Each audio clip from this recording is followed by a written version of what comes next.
Hello and welcome to civil Setu. I hope तुम्ही MES 2026ची prelims दिली असणार आहे, जी 31 तारखेला झाली होती. आणि जर तुम्ही ती प्रिलिम्स दिली तर तुमच्या MPSCच्या लॉग इनमध्ये जाऊन तुम्ही पहिली गोष्ट एक करा की इलिजिबिलिटी चेक करा सिव्हिल इंजिनिअरिंगसाठी आणि अप्लाय करून ठेवा. ठीक आहे, आज लास्ट डेट आहे. आज जर तुम्ही अप्लाय केलं तरच तुम्ही MES 2026साठी इलिजिबल असणार. ठीक आहे, तर पुढे बघूयात. यावर्षी ना वॅकन्सी कमी होत्या अनफॉर्च्युनेटली, आणि पेपर जो होता प्रिलिम्सचा तो भयानक टफ होता. तुमचा प्रिलिम्सचा स्कोर कमी येतो आहे तर टेन्शन घ्यायची गरज नाही आहे. यावर्षी सगळ्यांचाच स्कोर ओव्हरऑल कमी झाला आहे, राज्यसेवेच्या मुलांचा पण आणि MESच्या मुलांचा पण. ओके, सो स्कोर कमी येणं is not a bad thing, पण जर त्यातून तुम्ही काही लर्निंग घेत नसाल ना तर ते थोडंसं प्रॉब्लेमॅटिक आहे. ओके, प्रिलिम्सचा स्कोर कमी येतो आहे याचा एकच उपाय आहे की प्रिलिम्ससाठी तुम्ही जास्त टाईम दिला पाहिजे.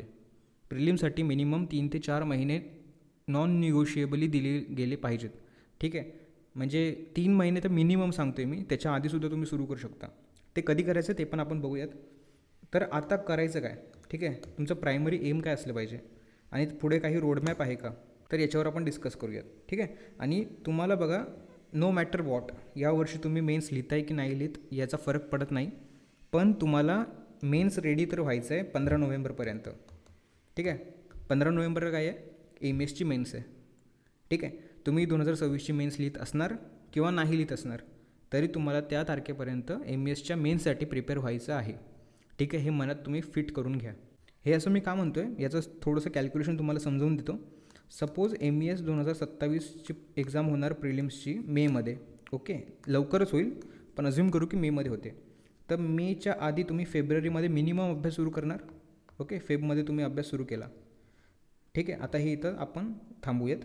आता बघा, MESची 2026ची मेन्स कधी आहे, 15 नोव्हेंबरमध्ये. ठीक आहे, नोव्हेंबर. ठीक आहे, आता इथं जे मुलं मेन्स लिहितील नोव्हेंबर, डिसेंबर आणि जानेवारी. ठीक आहे, जानेवारी संपला की फेब्रुवारीला तुम्हाला प्रिलिम्सचा अभ्यास सुरू करायचा आहे. ठीक आहे, याचा अर्थ काय की तुम्ही मेन्स द्या नाही तर नका देऊ, तुमच्याकडे 15 नोव्हेंबरपर्यंतच टाईम आहे, भारीच भारी डिसेंबरपर्यंत. ठीक आहे, कारण की त्याच्यानंतर थोडासा ब्रेक घेऊन तुम्हाला प्रिलिम्सचा अभ्यास सुरू करायचा आहे full time. Okay, so no matter what happens, तुमचा मेन्स प्रिपेअर झालेला असला पाहिजे नोव्हेंबर आणि डिसेंबरच्या एंडपर्यंत. ठीक आहे, तुम्ही मेन्स लिहा नाही तर नका लिहू. जर तुम्ही 2027ची MES टार्गेट करताय आणि ते करावंच लागणार तुम्हाला, कारण की सांगतो यावर्षी वॅकन्सी कमी आल्यात, याचा अर्थच असा आहे की 2027ला खूप मोठ्या प्रमाणात वॅकन्सीज निघणार आहेत. ठीक आहे, तुम्ही ह्या बाकीच्या कोचिंगच्या व्हिडिओमध्ये पण सुद्धा ऐकलं असणार आहे की या 2 वर्षात म्हणजे 26 आणि 27, कारण की नवीन प्रवर्ग त्यांनी ॲड केलेत, 27मध्ये खूप मोठ्या प्रमाणात MESच्या जागा निघतील आणि तो चान्स तुम्हाला गमवायचा नाही आहे. ठीक आहे, आणि तो चान्स जर तुम्हाला गमवायचा नसेल तर या नोव्हेंबर डिसेंबरपर्यंत तुमचं मेन्स प्रिपेअर असणं गरजेचं आहे. याच्यामध्ये काहीही डिनाय करण्यासारखं नाही आहे.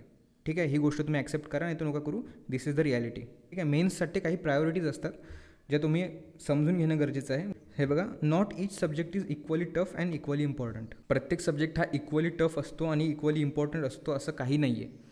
ठीक आहे, काही सब्जेक्ट खूप इझी असतात आणि त्यांचं वेटेज पण कधी कधी जास्त असू शकतं. ठीक आहे, जर तो एखादा सब्जेक्ट टफ आहे तर तो जास्त वेटेजचा असेल असं काही नसतं.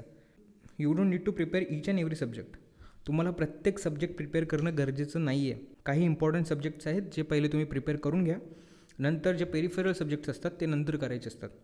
Practice is more important than syllabus coverage. Same गोष्ट, सिलेबस कव्हर करण्यावर लक्ष देऊ नका. जे आपण नीट केलं आहे, एखादा सब्जेक्ट आपला जर वीक आहे तर त्याच्यावर लक्ष द्या. सॉम येत नसेल तर सॉम नीट करा, टॉस नीट करा, एसे नीट करा. हे काही सब्जेक्ट्स आहेत जे तुम्हाला खूप जास्त मार्क्स देतात. ठीक आहे, सिलेबस कव्हरेजच्या मागे लागू नका. पेपर मधले माझे 3 सब्जेक्ट राहिलेत, बरं ठीक आहे ना, राहिले तर ठीक आहे, जे झालेत ते नीट करून घे. Okay, practice is more important than syllabus coverage. ठीक आहे ना, प्रॅक्टिसशिवाय काहीच नाही आहे डिस्क्रिप्टिव्हमध्ये तरी.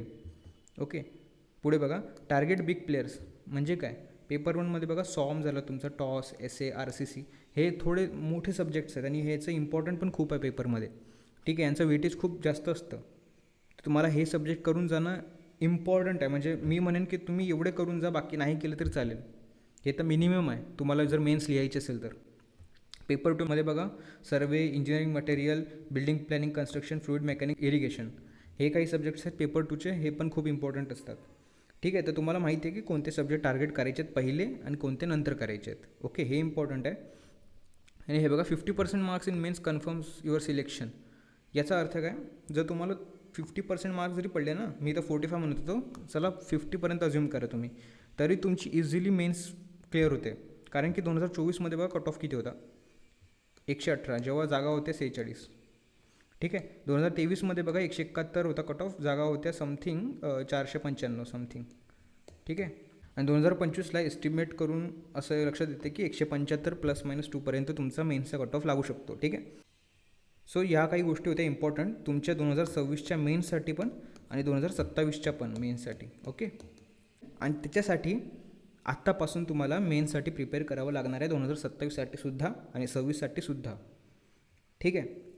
आणि याच्यातलं सगळ्यात मोठा प्रॉब्लेम काय आहे, प्रॅक्टिस होत नाही आहे. सो तो प्रॉब्लेम सॉल्व्ह करण्यासाठी हे बघा आपण एक प्रोग्राम लॉन्च करतो आहे, मेन्स मास्टर प्रोग्राम 2026साठी आणि 2027साठी सुद्धा. ओके. म्हणजे हाच प्रोग्राम तुम्हाला 27साठी सुद्धा कामाला येईल.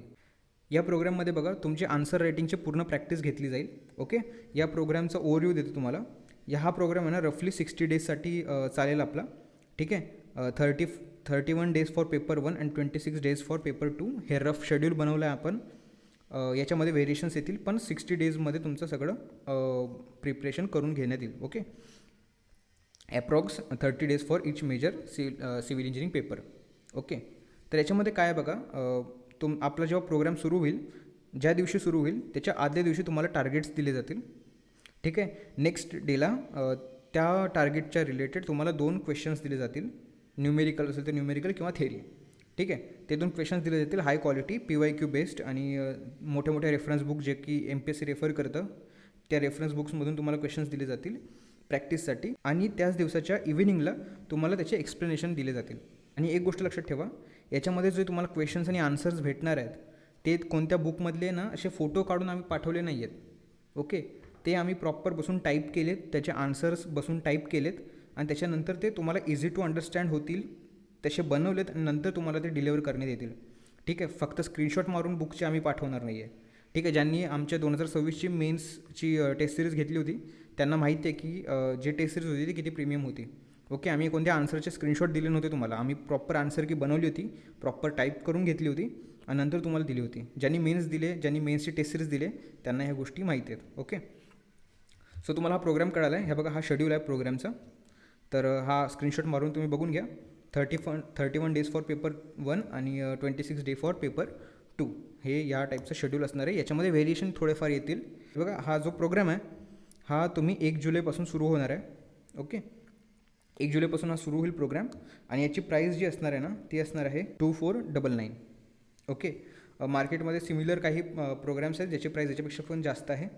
ठीक आहे. तर आपण थोड्याशा कमी प्राईजवरती हा प्रोग्राम अप करतो आहे. या प्रोग्राममध्ये बघा तुम्हाला 2 गोष्टी फ्री भेटणार आहेत. एक म्हणजे ब्ल्यू प्रिंट फॉर पेपर 2 म्हणून एक आपला कोर्स होता 2026च्या मेन्ससाठी. तो तुम्हाला कोर्स या प्रोग्राममध्ये फ्रीमध्ये अवेलेबल करून देण्यात येईल. या कोर्समध्ये आपण पेपर 2च्या आन्सर रायटिंगबद्दल डिस्कस केले. काही ट्रिक्स असतात आन्सर लिहिण्यासाठीच्या, काही टेम्पलेट्स असतात, त्याच्याबद्दल आपण या कोर्समध्ये डिस्कस केलं होतं. याची प्राईस होती 2000 रुपये. ती तुम्हाला या प्रोग्राममध्ये फ्रीमध्ये भेटणार आहे. ठीक आहे. या प्रोग्रामबद्दल अजून माहिती घ्यायची असेल तर तुम्ही हा जो व्हिडिओ आहे तुमच्या स्क्रीनवरती तो तुम्ही रेफर करा. याची लिंक खाली डिस्क्रिप्शनमध्ये दिली आहे. तुम्हाला तिथं ब्ल्यू प्रिंटबद्दल अजून माहिती भेटून जाईल. दुसरी गोष्ट तुम्हाला फ्री भेटणार आहे ती आहे 2025ची मेन्सची टेस्ट सिरीज. ठीक आहे. आपण 2 टेस्ट सिरीज लॉन्च केल्या होत्या, FLT 1 आणि FLT 2. प्रत्येक FLTमध्ये पेपर 1 आणि पेपर 2. ठीक आहे. तर हे तुम्हाला टेस्ट सिरीज आहे ना ती या प्रोग्रामसोबत फ्रीमध्ये भेटेल. टेस्ट सिरीजचे क्वेश्चन पेपर आणि त्यांचे मॉडेल आन्सर्स. ठीक आहे. इव्हॅल्युएशन नाही, तुम्हाला मॉडेल आन्सर्स भेटतील आणि क्वेश्चन पेपर भेटतील. ठीक आहे. सो हे 2 गोष्टी तुम्हाला या प्रोग्राममध्ये फ्रीमध्ये अवेलेबल करून देण्यात येईल. दुसरी गोष्ट, या प्रोग्राममध्ये एनरोलमेंट 1 जुलै 2026ला संपून जाईल. ठीक आहे. एनरोलमेंट बंद होईल, त्याच्यानंतर तुम्ही एनरोल करू शकणार नाही. ओके. जर तुम्हाला या प्रोग्राममध्ये एनरोल करून घ्यायचं असेल तर काय करायचं आहे, तुम्हाला टेलिग्राम चॅनल आणि व्हॉट्सॲप चॅनलला जॉईन करून ठेवा. ठीक आहे. टेलिग्रामचा थोडा इश्यू सुरू आहे त्यामुळे व्हॉट्सॲपमध्ये जॉईन करून ठेवा. ठीक आहे. दुसरी गोष्ट, खालीच डिस्क्रिप्शनमध्ये पेमेंटची लिंक आहे, परचेस लिंक आहे, त्यामध्ये तुम्ही जा. त्यामध्ये तुम्हाला असं काही पेज ओपन होईल, तेव्हा खाली स्क्रोल करून पेवर क्लिक करा. त्यानंतर तुमचं नाव, ईमेल ID, फोन नंबर टाका आणि पे नाववर क्लिक करा. त्याच्यानंतर तुमच्यासमोर एक दुसरा पेज ओपन होईल, त्याच्यामध्ये तुम्ही निवडा कोणत्या मीडियममधून पेमेंट करायचं आहे, फोनपे, गुगल पे काय असेल ते. नंतर तुम्ही पेमेंट, त्यानंतर तुमचं तो UPI ॲप ओपन होईल किंवा कार्ड थ्रू करत असेल तर कार्डचं पेज ओपन होईल. पेमेंट केल्यानंतर तुमच्यासमोर एक व्हॉट्सॲप चॅनलची लिंक ओपन होईल. त्या व्हॉट्सॲप चॅनलमध्ये तुम्ही जाऊन जॉईन करून ठेवायचं आहे. ठीक आहे. तिथे तुम्हाला या प्रोग्राम रिलेटेड सगळं काही भेटेल. ठीक आहे. सगळे अपडेट्स वगैरे तिथे तुम्हाला प्रोव्हाइड केले जातील. जसं टेलिग्रामचा इश्यू सॉल्व्ह होईल आपण तुम्हाला टेलिग्रामवर शिफ्ट करू आणि तिथे तुम्हाला सगळ्या प्रकारचे जे क्वेश्चन्स आहेत, आन्सर्स आहेत, सगळ्या प्रकारच्या अपडेट्स आहेत त्या आपण तिथं तुम्हाला प्रोव्हाइड करू. ओके. जर तुम्हाला या प्रोग्राम रिलेटेड काही क्वेरीज असतील तर तुम्ही आम्हाला या मेलवरती मेल करू शकता. तुमचे काही डाऊट्स असतील तर क्लिअर केले जातील किंवा तुम्ही टेलिग्रामवर आम्हाला डायरेक्ट मेसेज करू शकता. ओके. civilsetu01@gmail.com हा आमचा मेल आहे. ओके. तुम्ही इथे आम्हाला कॉन्टॅक्ट करू शकता किंवा टेलिग्रामवरती डायरेक्ट मेसेजसुद्धा करू शकता. Okay. So this was it. बघा, तुम्हाला जर इंटरेस्ट असेल तर प्लीज या प्रोग्राममध्ये एनरोल करा आणि अभ्यास करत राहा. All the best for your upcoming exams. ठीक आहे. भेटू पुढच्या व्हिडिओमध्ये. तोपर्यंत बाय.